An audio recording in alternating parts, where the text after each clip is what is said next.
எந்த ஒரு பிடிப்புமே இல்லாமல் இங்கே வந்து நம்ம சாட்டை ப்ரோ கொஞ்ச நாளாக ரொம்ப சேட்டை ப்ரோ அதனால் வெளிப்படையாக சொல்லணும். ஏன்னா தனிப்பட்ட முறையில் நானும் அவருமே சேர்ந்து அவருடைய சேனல்லே உட்காந்து திமுகவை அடி அடி நடிச்சிருக்கிறோம். அதெல்லாம் வந்து நாங்கள் 2 பேரும் இந்த நிகழ்ச்சி நடந்திருக்கு. ஆனால் இன்றைக்கு அரசியல் களத்துக்குள்ளே நீங்கள் வந்த பொழுது நீங்கள் சொன்ன வார்த்தை இந்த 2 திராவிட கட்சிக்கு மாற்றாதான் நான் வந்திருக்கேன்னு சொன்னீங்க. உள்ளபடி நான் ரொம்ப சந்தோஷப்பட்டேன்.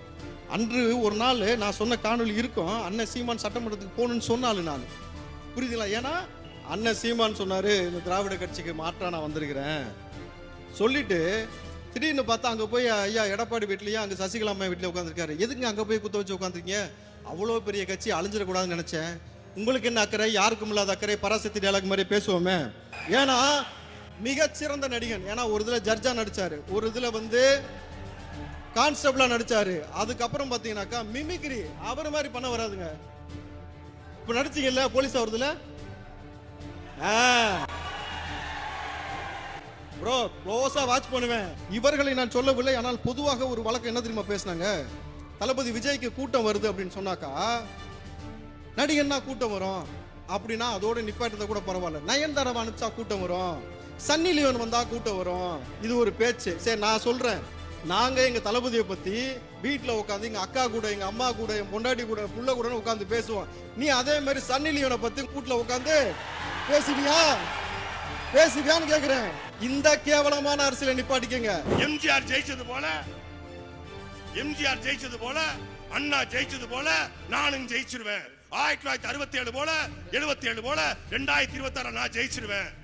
எம்ஜிஆருடைய ராமாவரம் தோட்டத்துக்கு கதவுகள் மூடியதாக சரித்திரம் கிடையாது. பனையூர் கதவுகள் திறந்ததாக சரித்திரமே கிடையாது. அப்படிப்பட்ட எம்ஜிஆர் மக்களுக்காக பாடினார். தூங்காதே தம்பி தூங்காதே, நீ சோம்பேறி என்ற பெயர் வாங்காதே என்று பாடினார். நீங்க என்ன பாடுறீங்க? கஞ்சா இருக்குல்ல என்றாரு. 10வது பாட்டில் நான் குடிக்க அண்டாவ கொண்டா சேசடிக்க. இதான் கஞ்சா ஒழிப்பா? திமுக ஆட்சியில கஞ்சா இல்லையா கேட்கிற தகுதி உங்ககிட்ட இருக்கா? திரைப்படத்தின் மூலமாக சிகரெட் இப்படி,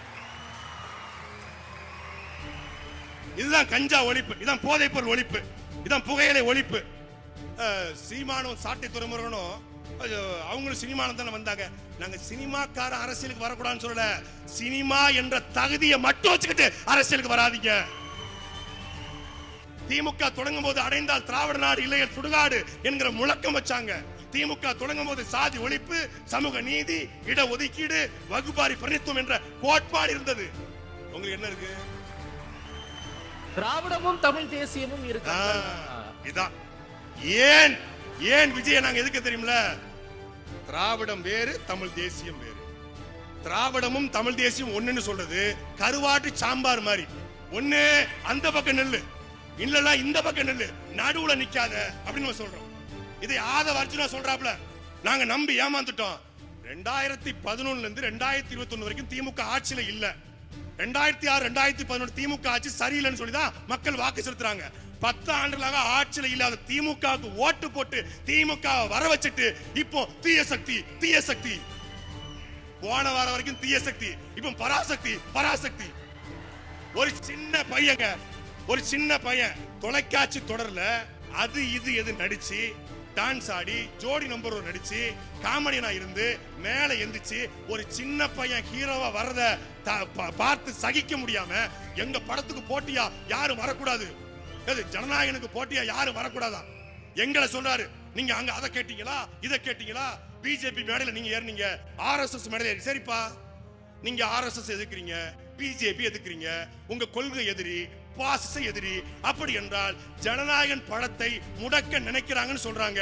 அந்த முடக்க நினைக்கிற அந்த பாசிச பாஜகவை ஏன் உங்க பக்கா மாசு எதிர்த்து பேசல?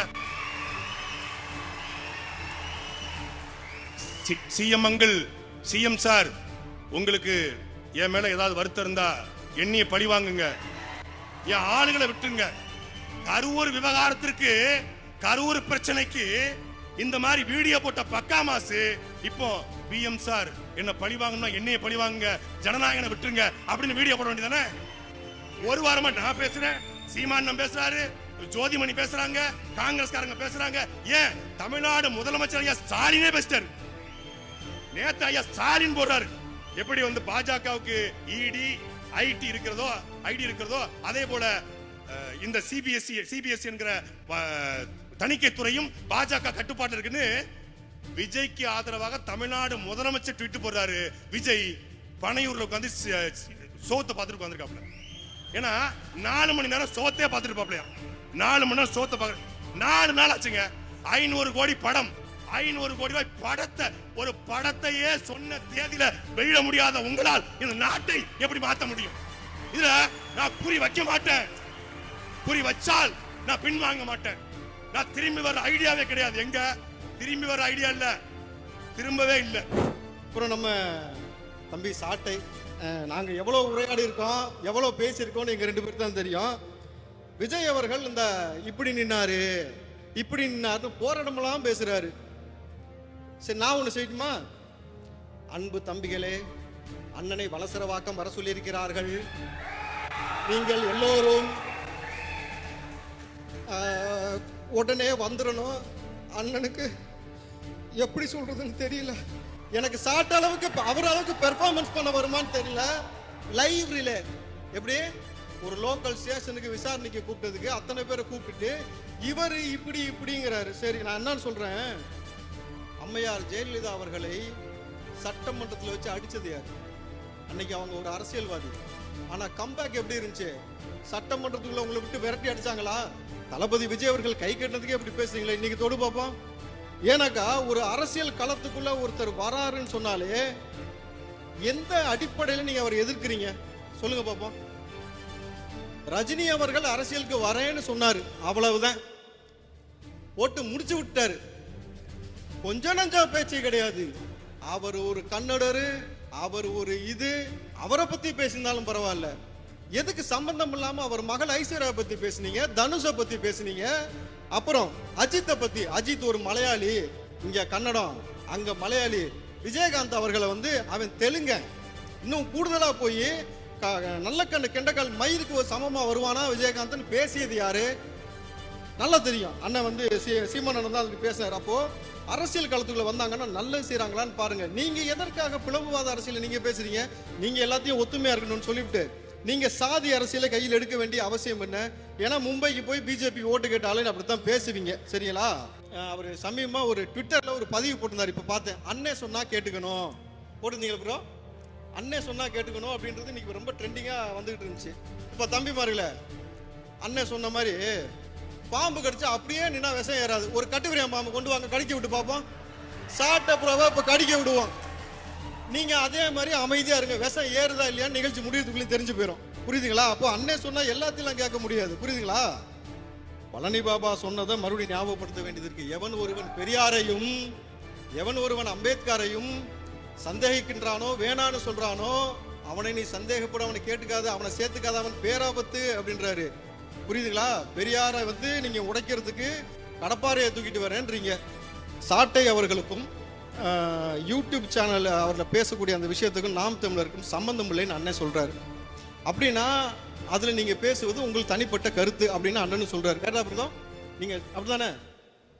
நீங்க சாட்டை சேனல்ல நீங்க பேசுறதுக்கும் நாம் தமிழர் கட்சிக்கு எந்த சம்பந்தமும் இல்லைன்னு சொன்ன பிறகு எதுக்கு உங்க சேனல்ல உட்காந்து விஜயை பற்றியே பேசுறீங்க? அப்போ விஜயை பத்தி பேசினா வருமானம் வரும், காசு வரும். உங்களுக்கு ஒரு சவால், உங்களுக்கு ஒரு சவால். நீங்க உங்க சேனல்ல பேசாதீங்க. இன்னைக்கு மேல நீங்க மற்ற இடத்துல இந்த மாதிரி எல்லா இடத்துலயும் போய் விஜயை பத்தி பேசுங்க. நீங்க அவரை பத்தி பேசினால்தான் உங்களுக்கு வருமானம் வருதுனால நீங்க தொடர்ச்சியா பேசுறீங்க. இல்ல வருமானத்தை கொடுக்கறது யாருன்றதை அப்புறம் பேசிக்கலாம். புரியுதுங்களா? இதுல வந்து அனில் 65 போட்டுருவேன், அனில் 65 போட்டுருவேன்றது பிரதர். அணில செல்ல புள்ளையா ஊருக்குள்ள வளர்ப்பாங்க, புளிய ஜூல வச்சு வளர்ப்பாங்க, இல்ல காட்டுல வச்சிருப்பாங்க. ஊருக்குள்ள வந்தீங்கன்னு வச்சுங்களேன், மயக்க ஊசிதான். அதை பார்த்துங்க. தமிழ் இலக்கணத்துல நிறைய அணிகள் உண்டு.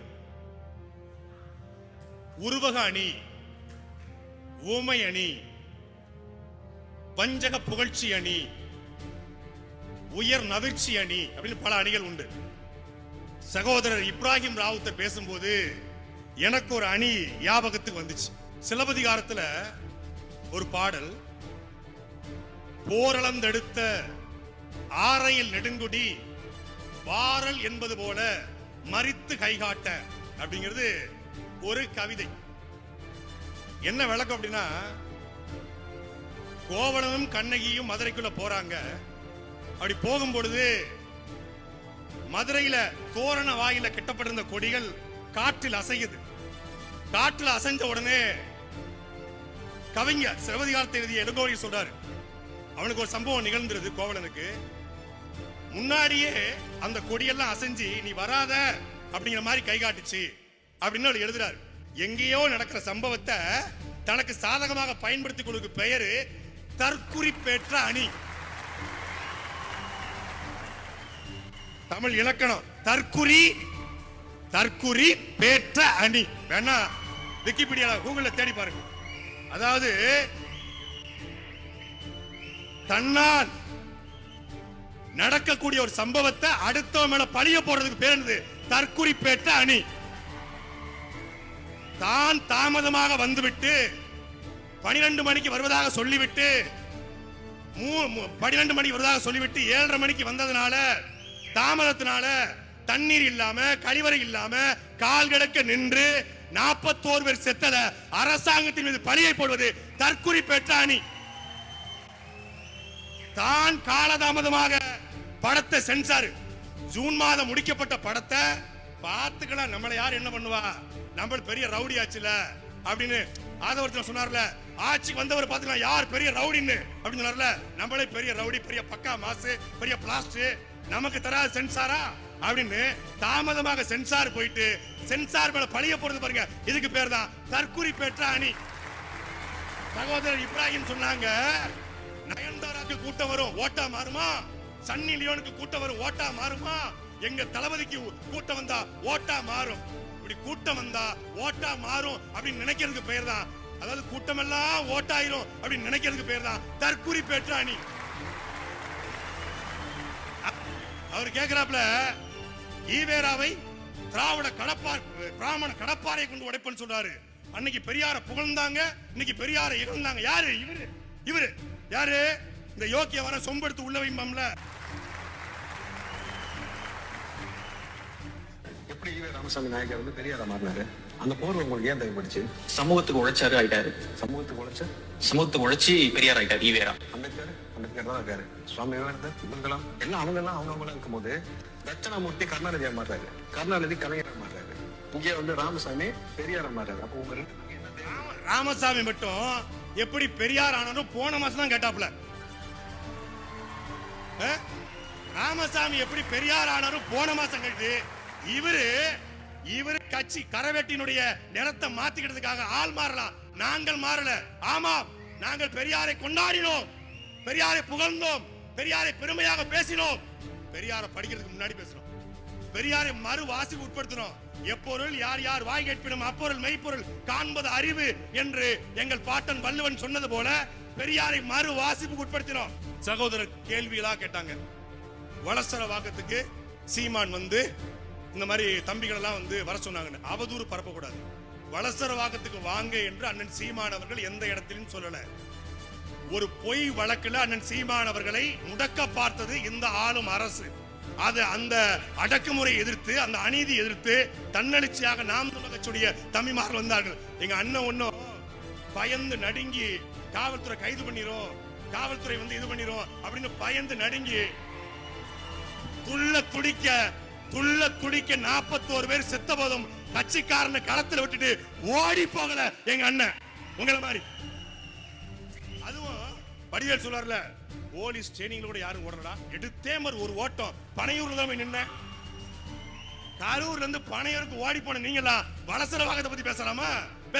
சரி, நான் வெளிப்படையா கேக்குறேங்க, வெளிப்படையா கேக்குறேன். ஆமக்கறி சாப்பிடாதவன் பேசுவான். இந்த ஆமக்கறி, இந்த மான் ஊறுகா நான் கொள்கை ரீதியா வைக்கிறேன். நீ இன்னும் நீ ஆமக்கறி மான் ஊறுகா ஆமக்கறி என்பது ஈழத்த சாதாரண உணவு. அதெல்லாம் ஒரு விமர்சனம் கொள்கை ரீதியா வைக்க. விஜயினுடைய தாவேக்காவுடைய கொள்கை என்ன? கொள்கை எதிரி யாரு? பாஜக. கொள்கை எதிரி பாஜக என்று அறிவித்துவிட்டு செப்டம்பர் 27க்கு பிறகு ஏன் அந்த பாஜகவை பக்கா மாசு விமர்சிக்கவே இல்லை? பதில் சொல்லுங்க. இப்பொழுது ஒரு பக்கம் சிபிஐ, ஒரு பக்கம் சென்சார், ரெண்டு பேரும் குடிமையை வச்சு பிடிச்சிருக்காங்க. எனக்கு தெரிஞ்சு நம்ம எல்லாம் அறந்தாங்கிக்காரங்க அறந்தாங்கில பொங்கல், அண்ணன் போஸ் வெங்கட்டுக்கு அறந்தாங்கி வருவாரு, எங்க அண்ணன் பாலச்சந்திரன் கர்நாடகாவில் பொங்கல், அண்ணன் பரமசிவத்துக்கு திண்டுக்கல்ல பொங்கல், அண்ணன் ஸ்ரீராமுக்கு சென்னையில பொங்கல், நம்ம தமிழரசனுக்கு சென்னையில பொங்கல், எனக்கு திருச்சியில பொங்கல், பக்கா மாசுக்கு டெல்லியில பொங்கல்.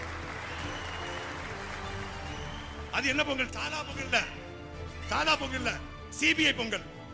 கைய கட்டி அடியும் உதையும் கலந்து வச்சா போக்கிரி பொங்கல். இது சிபிஐ பொங்கல்.